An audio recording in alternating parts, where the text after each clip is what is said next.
માં ટિકિટ ખેંચતાણ વચ્ચે ભાજપ પ્રદેશ પ્રમુખનું મીડિયા નિવેદન। આજે ફોર્મ ભરવાનો છેલ્લો દિવસ છે ત્યારે ફોર્મ ભરવાની પ્રક્રિયા ચાલુ છે।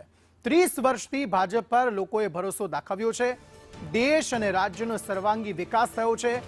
લોકો વિકાસને સમર્થન આપશે તેવું જગદીશ વિશ્વકર્માએ કહ્યું છે।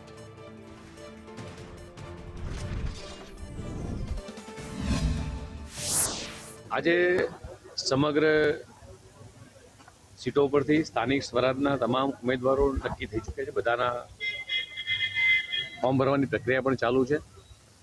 जे रीते छेल्ला 30 वर्षथी गुजरातनी जनताए देशना यशस्वी प्रधानमंत्री माननीय मोदी साहेब पर, भारतीय जनता पार्टी पर अने गुजरातना मुख्यमंत्री माननीय भूपेन्द्र पटेल पर जे रीते भरोसो मूक्यो छे, जे रीते गुजराते विकास कर्यो छे, सर्वांगी विकास थयो छे, आगामी दिवसों में एज प्रमाणे गुजरातनी 6.5 करोड़ जनता ए विकास ने जनसमर्थन आपवानी छे। आज आखा राज्यना तमामे तमाम उम्मीदवारों कैंडिडेटों बधाना ज फॉर्म